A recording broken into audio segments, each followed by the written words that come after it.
I came Yeah, definitely. from I'd say lower middle class income type of family where we were fine but didn't have a lot, Mhm, and sort of felt like I didn't belong a lot of times in my mhm, community or with friends, or um, and felt like an outsider. And I remember all through my early teens and 20s, that I had this itch that I wanted to scratch, and I just didn't know what it mhm, was. I'm like, man, I need to do this thing.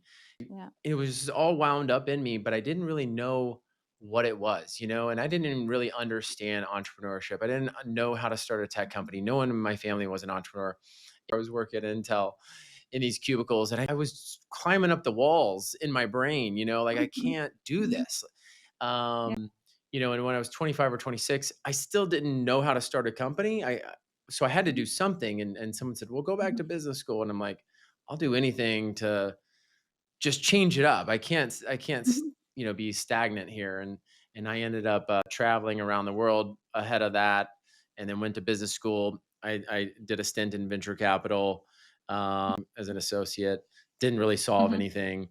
Then I went and yeah, worked for a startup in Silicon Valley, and I mhm, started to see. I was like, "Oh wow, look at all this mhm, energy! Look at all these smart people! Look at how yeah, they're doing something from nothing! Like this is mhm, incredible! Like this is what I want to do."